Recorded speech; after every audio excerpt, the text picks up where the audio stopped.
نکل کر جائیں، بیٹھ جائیں جلدی سے۔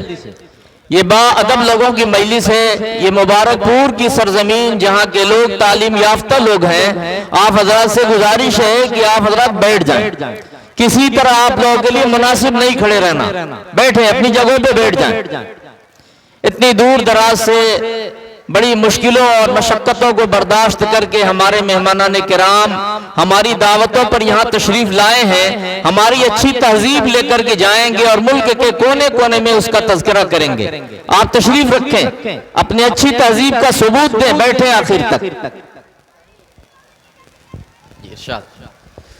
الحمد لله نحمده ونستعينه ونستغفره ونؤمن به ونتوكل عليه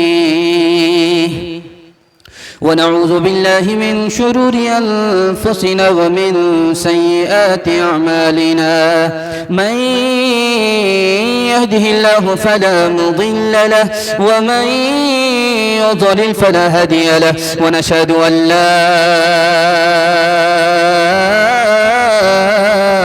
إله إلا الله وحده لا شريك له ونشهد أن سيدنا ونبينا وحبيبنا وشفيعنا وسندنا وإمامنا ومولانا محمدا عبده ورسوله صلى الله عليه وعلى آله وصحبه وبارك وسلم تسليما كثيرا كثيرا أما بعد فأعوذ بالله من الشيطان الرجيم بسم الله الرحمن الرحيم والله يعصمك من الناس صدق الله مولانا العظيم وقال النبي صلى الله عليه وسلم يمنعني منك ربي الله أو كما قال عليه الصلاة والسلام سبحان الله وبحمده سبحان الله العظيم وبحمده استغفر الله صلى الله على سيدنا محمد صلى الله عليه وسلم اللهم صل على سيدنا محمد يا رب صل عليه وسلم محمد کے خصائل کو میں کیسے یوں بیان کر دوں کہ بحر بے کراں کوئی کوزے میں رواں کر دوں کوئی بھی دعویٰ کر سکتا نہیں ایسی روانی کا سمندر سے سمجھ لینا یہ قطرہ ایک پانی کا محفل ذکر نبی کا منظر کیسا لگتا ہے سامنے خود ہو جیسے آقا ایسا لگتا ہے کوچے میں کیوں ہے لوگوں کا اتنا ہجوم کوچے میں سے تار کے کیوں ہے لوگوں کا اتنا ہجوم ان کی دید کا سارا زمانہ پیاسا لگتا ہے سامنے خود ہو جیسے آقا ایسا لگتا ہے ان کی سخاوت کا کیا کہنا وہ ہے بڑے جواد ان کی سخاوت کا کیا کہنا وہ ہے بڑے جواد ان کی عطا کا ایک قطرہ بھی دریا لگتا ہے، سامنے خود ہو جیسے آقا ایسا لگتا ہے۔ اتنا خوبصورت جلسہ ہے کہ لگ رہا ہے کہ جلسہ نہیں اجتماع ہے۔ بہت عظیم سامعین، چمکتی ہوئی ٹوپی، چمکتی ہوئی پیشانی، میں دل سے دعا کرتا ہوں اللہ آپ کے مقدر کو چمکائے۔ یہاں سے لے کر کے وہاں تک سننے کے لیے تیار ہے؟ جوش کے ساتھ ہاتھ اٹھائیے انشاءاللہ۔ نبی کی خاطر انگلی کٹا کر کے گردن بچائیں گے، ہاتھ اٹھا دیجئے انشاءاللہ۔ یہی دیکھنا تھا۔ خیر، دو چار سوال ہیں آپ کی خدمت میں آ رہے ہیں، بہت دھیان سے سنیے گا۔ خانہ کعبہ کہاں ہے؟ نبی کا روضہ کہاں ہے؟ دونوں کے درمیان میں فاصلہ کیوں ہے؟ یہ میرا پہلا سوال ہے۔ دوسرا سوال ہے کہ بیابان میں، ریگستان میں لاکھوں کروڑوں کبوتر کہاں سے آئے؟ مکے میں لاکھوں کروڑوں کبوتر کہاں سے آئے؟ علامہ زرقانی کے حوالے سے یہ دوسرا سوال ہے۔ اللہ کے رسول کو قرآن نے چراغ کہا ہے، چاند نہیں کہا ہے، اس کی کیا وجہ ہے؟ یہ میرا تیسرا سوال ہے۔ نبی کے اشارے سے چاند کے دو ٹکڑے ہوئے، وہ دو ٹکڑے الگ ہی ہیں یا اللہ نے ملا دیے؟ یہ میرا چوتھا سوال ہے۔ اللہ نے معراج میں نبی کو بلایا دو وجہ سے، وہ پہلی اور دوسری وجہ کیا ہے؟ یہ میرا پانچواں سوال ہے۔ اور آخری سوال ہے، جس سال نبی پیدا ہوئے اس سال 64 لاکھ مربع میل زمین پر کسی ماں نے بیٹی کو جنم نہیں دیا، سب نے بیٹے کو جنم دیا، اس کی کیا وجہ ہے؟ یہ آخری سوال ہے، سو کر کے سنیں گے، ہاتھ اٹھا دیجئے انشاءاللہ۔ خیر، اگر آپ نے یہ غلطی کی تو ہم جنازہ پڑھا ہی دیں گے۔ دھیان سے سنیے گا، تیزی کے ساتھ نکل جائے گا۔ خانہ کعبہ مکے میں ہے اور نبی کا روضہ مدینے میں ہے، دونوں کے درمیان میں 450 کلومیٹر کا فاصلہ ہے۔ اللہ نے اتنا بڑا فاصلہ کیوں رکھا؟ جہاں خانہ کعبہ ہے وہیں اگر نبی کا روضہ ہوتا تو عاشق کا دل ٹکڑے ٹکڑے ہو جاتا، اس لیے اللہ نے اپنے نبی کے روضے کو خانہ کعبہ سے فاصلے پر رکھا ہے۔ دوسرا سوال آپ کی خدمت میں تھا، مکہ بیابان ہے، ریگستان ہے، اس علاقے میں لاکھوں کروڑوں کبوتر کہاں سے آئے؟ علامہ زرقانی فرماتے ہیں غار ثور میں جب نبی آئے ایمان بچانے کے لیے تو نبی کی حفاظت میں کبوتر کے جوڑے نے انڈا دے دیا تھا۔ نبی کی حفاظت میں جس کبوتر کے جوڑے نے انڈا دیا تھا اسی کی نسلوں میں اللہ نے برکت دیا۔ لاکھوں کروڑوں کبوتر جو نظر آ رہے ہیں مکے میں اسی جوڑے کی نسل ہے۔ تیسرا نمونہ آپ کی خدمت میں تھا کہ اللہ نے اپنے نبی کو چاند نہیں کہا، چراغ کہا۔ چراغ اور چاند میں برابر ایک خوبی ہے، روشن کرتا ہے، دوسرے کو بھی خود روشن ہوتا ہے، دوسرے کو روشن کرتا ہے، لیکن ایک خوبی جو چراغ کے اندر ہے وہ چاند کے اندر نہیں ہے۔ ایک چراغ سے دوسرا چراغ روشن ہوتا ہے، ایک چاند سے دوسرا چاند روشن نہیں ہوتا، اس لیے اللہ نے اپنے نبی کو چراغ کہا ہے، چاند نہیں کہا۔ نبی نے اشارہ کیا، چاند کے دو ٹکڑے ہو گئے، وہ دو ٹکڑے آج تک اللہ نے الگ رکھے ہیں، ملایا نہیں، تاکہ اپنے نبی کا معجزہ قیامت تک باقی رہے، ختم نہ ہو جائے۔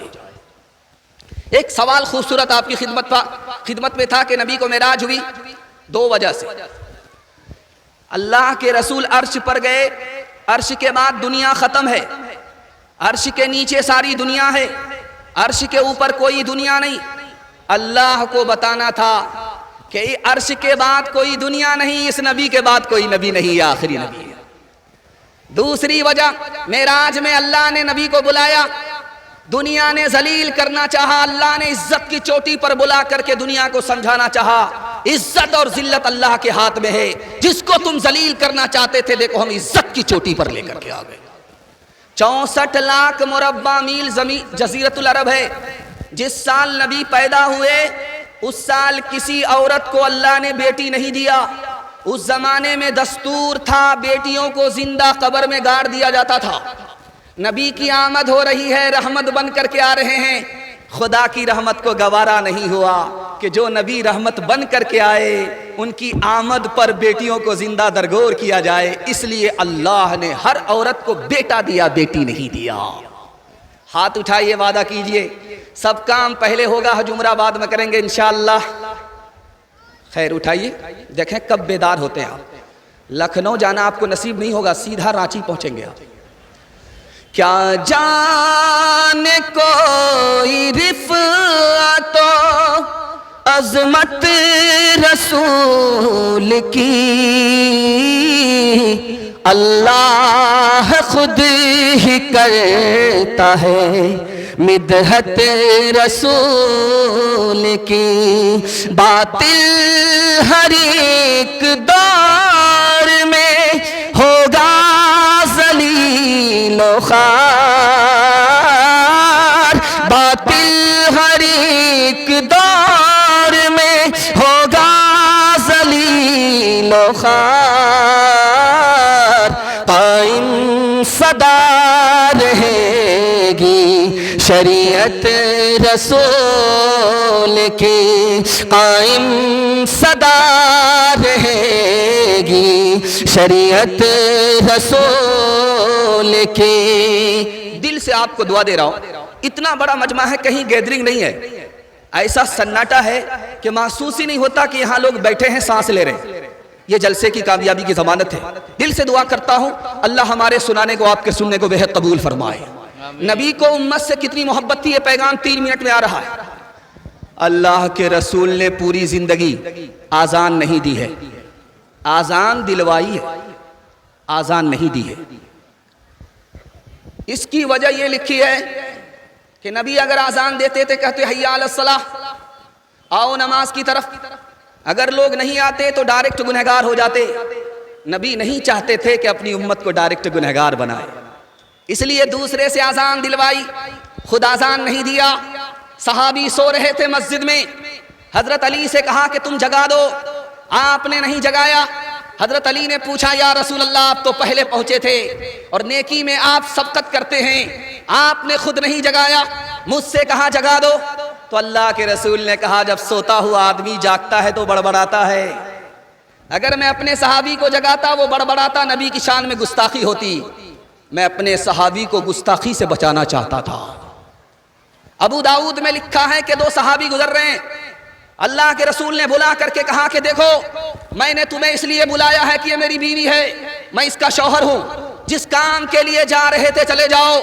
صحابہ نے منہ پر ہاتھ رکھ کر کے کہا یا رسول اللہ آپ کے اوپر بھی ہمارا گمان غلط ہو سکتا ہے، کہ تم انسان تھے، آگے چلتے شیطان تمہارے دل میں یہ بات ڈالتا، تنہائی میں نبی کس سے بات کر رہے تھے، تم شک کرتے، تمہارا ایمان خطرے میں پڑ جاتا۔ ایک نقطے کی بات سنیے، اللہ آپ کے علم میں اضافہ فرمائے، میرے مطالعہ کو تازہ فرمائے۔ نبی نے بکری چرائی ہے، اونٹ نہیں چرایا، بیٹھ نہیں رہا۔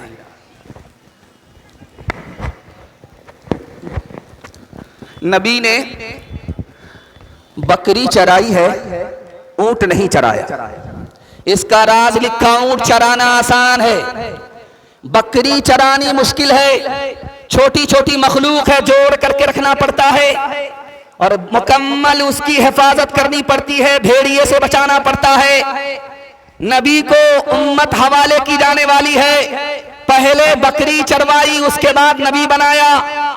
امت کو شیطان بھیڑیے سے بچانا تھا، اس لیے پہلے بکری چروائی، اس کے بعد نبی بنایا۔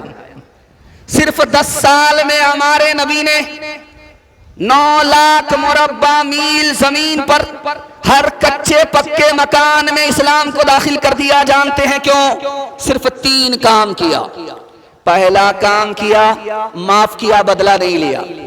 دوسرا کام کیا، محبت دی، نفرت نہیں کی۔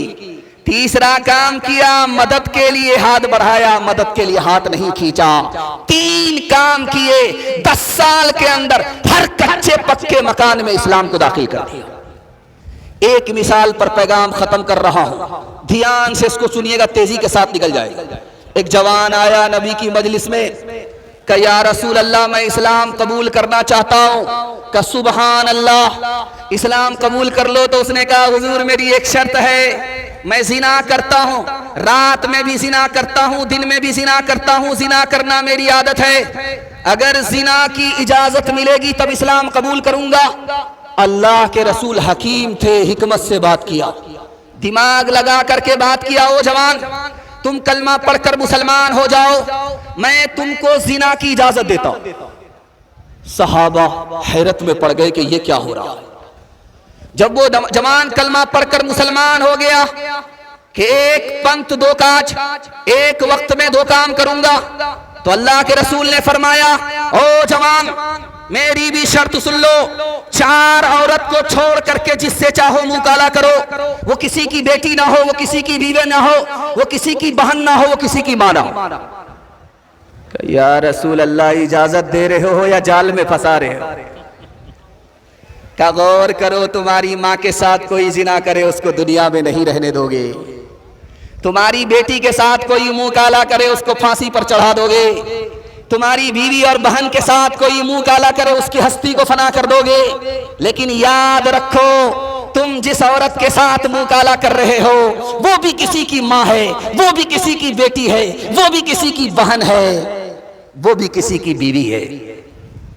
نبی آتے رہے آخر میں نبیوں کے امام آئے، وہ دنیا میں خدا کا آخری پیغام لے آئے، جھکانے آئے بندوں کی جبھی اللہ کے در پہ، سکھانے آدمی کو آدمی کا احترام آئے، وہ آئے جب تو عظمت بڑھ گئی دنیا میں انسان کی، وہ آئے جب تو بندوں کو فرشتوں کے سلام آئے،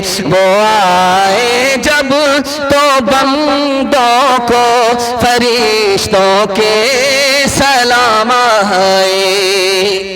3 منٹ کا پیغام آپ کی خدمت میں آ رہا ہے اور بڑی بیداری کے ساتھ آپ سن رہے ہیں، اس کے لیے آپ کو مبارکبادی دیتا ہوں اور دل سے دعا کرتا ہوں اللہ ہم سب کے دل میں نبی کی عظمت اور محبت پیدا فرمائے۔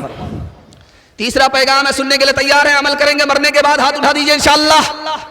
خیر اٹھائیے، خیر دے، سمجھ میں آ رہا۔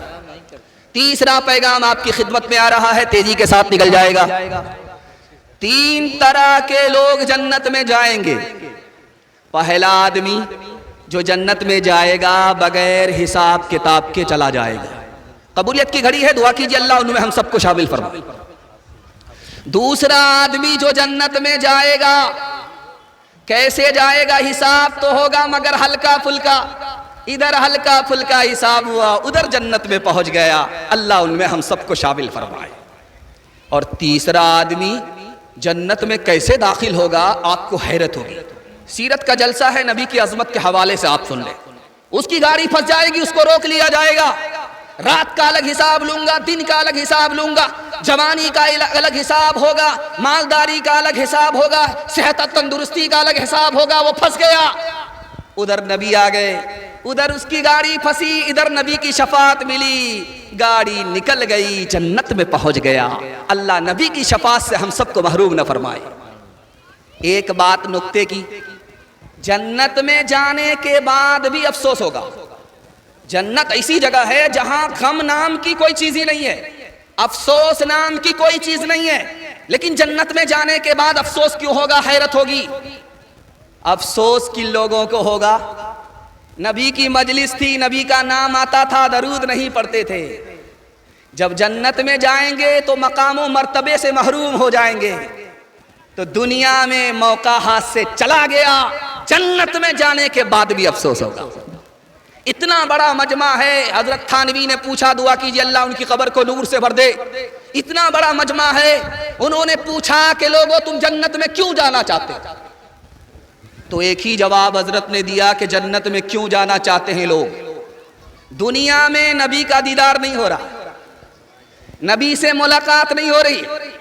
ایک ہی جگہ جنت ہے جہاں نبی کا دیدار بھی ہوگا, نبی سے ملاقات بھی ہوگی. اس لیے ہم عاشقان رسول جنت میں جانے کی تمنا کرتے ہیں. ایک آخری مثال ہے, یہ دلی ہے, دلی کی جامع مسجد آج بھی موجود ہے. اس مسجد کا نام کیا ہے تاریخ میں؟ قوت الاسلام. اس مسجد کے گیٹ پر کل بھی بھکاری بھیک مانگتا تھا, آج بھی اس کے گیٹ پر بھکاری بھیک مانگتا ہے. لیکن اس زمانے کا جو بھکاری تھا وہ عاشق رسول تھا. اس زمانے کا بھکاری بے شرم بے حیا ہے. اس زمانے کا بھکاری ہے. انگریز آیا مسجد کو دیکھنے کے لیے, پیسے کی تھیلی گر گئی, اس بھکاری نے ہاتھ سے اس کو اٹھایا, انگریز کو ڈھونڈنا شروع کیا. بہت مدت کے بعد انگریز ہاتھ آیا, اس نے وہ تھیلی واپس دے دی. تو انگریز حیرت سے کہنے لگا کہ تم پاگل ہو یا بے وقوف ہو؟ اگر اس تھیلی کو رکھ لیتے تو 17 نسل کو بھیک مانگنے کی نوبت نہیں آتی. تم بے وقوف ہو یا پاگل ہو؟ کیا ہو؟ اس عاشق نے کیا جواب دیا ہے؟ زمین کے نیچے, پیر کے نیچے سے زمین نکل جائے. اس نے کہا کہ یاد رکھو, میں نے اتنی بڑی دولت پر لات اس لیے ماری, میں نبی کا امتی ہوں, تم حضرت عیسیٰ کے امتی ہو. اگر تمہاری تھیلی میں رکھ لیتا, واپس نہیں کرتا, تو اللہ کی عدالت میں مقدمہ ہوتا. ہمارے نبی ایک طرف کھڑے ہوتے, تمہارے نبی ایک طرف کھڑے ہوتے. جب اس عدالت میں یہ ثابت ہوتا کہ نبی کے امتی نے حضرت عیسیٰ کے امتی کا پیسہ مار لیا, تو میرے نبی کا سر جھک جاتا اور ہمارے نبی کو جنت میں جانے میں دیر ہوتی. اس لیے میں نے تمہاری دولت پر جوتا مار دیا. کیوں چاند میں کھوئے ہو, الجھے ہو ستاروں میں, آقا کو میرے ڈھونڈو, قرآن کے پاروں میں. رضوان تیری جنت کو فرصت جو ملے دیکھو, فرصت جو ملے دیکھو. کھوئی ہے میری آنکھیں طیبہ کے نظاروں میں. کیوں چاند میں کھوئے ہو, الجھے ہو ستاروں میں, آقا کو میرے ڈھونڈو, قرآن کے پاروں میں. تھک گئے ہیں تو دونوں ہاتھ اٹھا دیجئے, اٹھائیے, جب جلسہ ختم ہونے دیجئے, اس کے بعد ملاقات کرتے ہیں. ابھی صرف 3 پیغام ہمارے نکلے ہیں, آپ تھک گئے. ابھی تو آپ کو میدان فتح کرنا ہے. چوتھا پیغام سیرت کے حوالے سے آخری پیغام آپ کی خدمت میں رکھنے کے لیے جا رہا ہوں. ایک آدمی اتنا بڑا کارنامہ کر رہا ہے کہ بغیر ہوائی جہاز کے ہوا میں اڑ رہا ہے, لیکن زندگی میں سنت نہیں ہے. جنید بغدادی رحمت اللہ علیہ فرماتے ہیں یہ مکھی کے برابر تو ہو سکتا ہے, اللہ کا ولی نہیں ہو سکتا. کفن چور نے امام اوزائی سے آ کر کے بتایا, حضور میں نے 80% مسلمانوں کے مردے کو کھود کر کے دیکھا, کفن کھینچا, 80% مردے کا چہرہ قبلے کی طرف نہیں تھا. امام اوزائی نے فرمایا یہ وہ لوگ تھے مرنے کے بعد قبلے کی طرف چہرہ رکھا گیا تھا اور سنت کے مطابق ان کو لٹایا گیا تھا. چہرہ قبلے کی طرف تھا لیکن قبلے سے موڑ دیا گیا اس لیے کہ نبی کی سنت سے زندگی بھر منہ موڑتے تھے, اللہ نے مرنے کے بعد قبلے سے منہ موڑ دیا. یہ جلسہ جب ختم ہوگا تو لوگ گھر جائیں. گھر جانے کے بعد لوگ سوئیں گے. 4 طریقے سے سوئیں گے. 3 طریقہ سنت کے خلاف, ایک ہی طریقہ سنت کے مطابق. جو سنت کے خلاف اس کا عیب کیا ہے دکھانے کے لیے جا رہا ہوں. جو سنت کے مطابق ہے اس کا ہنر دکھانے کے لیے جا رہا. ایک آدمی تو چت جا کر کے سو جائے گا, سینہ اوپر ہوگا, پیٹھ نیچے ہوگی, یہ ہارنے والی کی حالت ہے. پہلوان جب اکھاڑے میں لڑتے ہیں, جو 4 چت ہو گیا وہ ہار گیا. نبی نے اپنے امتی کے لیے ہارنے والے کی حالت کو پسند نہیں کیا, جیتنے والے کی حالت کو پسند کیا. اس لیے چت لیٹنا سنت کے خلاف ہے. دوسرا طریقہ کیا ہے سونے کا؟ لوگ سوئیں گے پیٹ کے بل سوئیں گے, پیٹ نیچے پیٹھ اوپر. یہ طریقہ بھی سنت کے خلاف ہے. کیوں؟ نبی کو پتا ہے یہ جہنم میں جانے والے کی حالت ہے. اللہ کے رسول نے اپنے امتی کے لیے جہنمی کی حالت کو پسند نہیں کیا, اس لیے سنت کے خلاف. تیسرا طریقہ کیا ہے؟ بائیں کروٹ پر لوگ لیٹیں گے.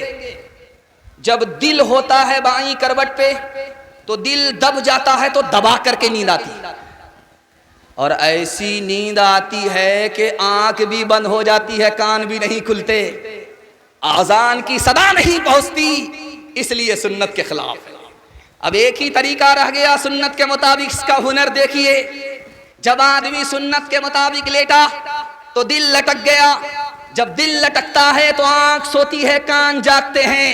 جب مسجد کی صدا آتی ہے تو کان میں پہنچتی ہے, اس لیے سنت کے مطابق ہے. ہاتھ اٹھائیے, وعدہ کیجئے آج اذان سنیں گے, کل نماز پڑھیں گے. بالکل صحیح جا رہا, ہاتھ اٹھا دیجئے انشاءاللہ. خیر, ہم آپ کو رانچی پہنچا کر کے چھوڑیں گے. دھیان سے سنیے گا, تیزی کے ساتھ نکل جائے گا. آخری نمونہ آپ کی خدمت میں آ رہا ہے. مسجد سے اذان کی صدا لگ رہی ہے. اللہ کے رسول کے سامنے حضرت عائشہ آ گئی. آپ نے کہا مننتی تو کون ہے؟ کہا میں عائشہ. کہا کون عائشہ ہے؟ کہا ابو بکر کی بیٹی. کہا کون ابو بکر کی بیٹی ہے؟ کہا ابو قحافہ کے بیٹے. کہا کون ابو قحافہ کے بیٹے؟ ڈر کے مارے بھاگ.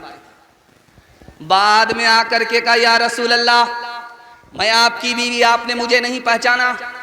ابو بکر یار غار, آپ نے یار غار کو نہیں پہچانا. ابو قحافہ ابو بکر کے والد, آپ نے ان کو نہیں پہچانا.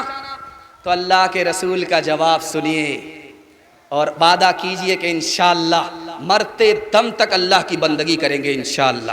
یہاں گھبرانا نہیں ہے, 7 خون معاف ہے, دایاں بایاں ہوتا رہے گا.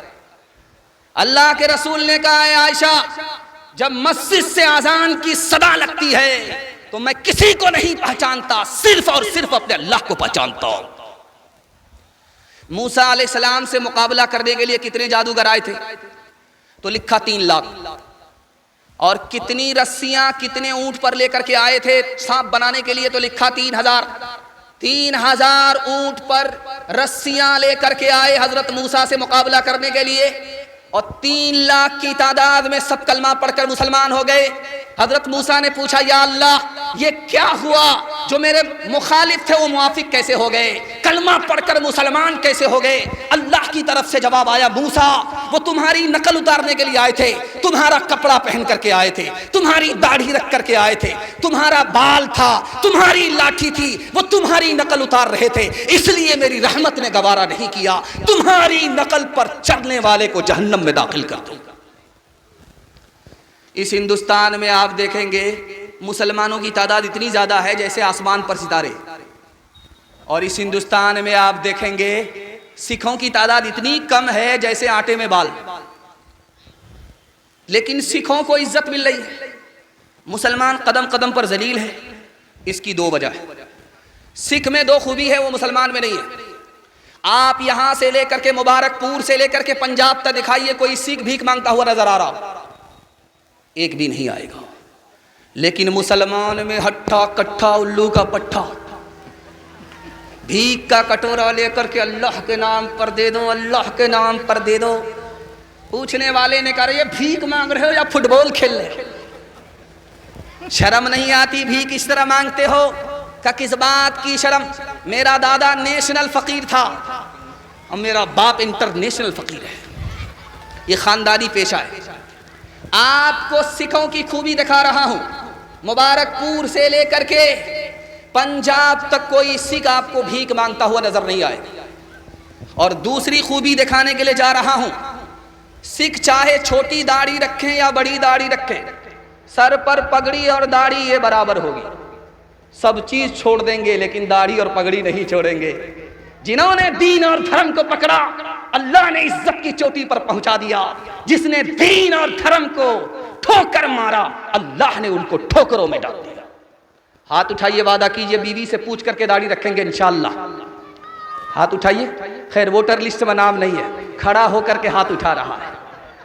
غیروں کے جیسی ہے صورت تمہاری، تم ہو مسلمان نریا کے ناری، تم ہو مسلمان نریا کے ناری، خطرے میں ہے تیرے مذہب کی شان، ہے رے مسلمان، ہے رے مسلمان، فلمی چلن سے تمہیں دوستی ہے، قول محمد سے کیوں دشمنی ہے، قول محمد سے کیوں دشمنی ہے، قاصر خدا کا، قاصر خدا کا ہے یہ امتحان، ہے رے مسلمان۔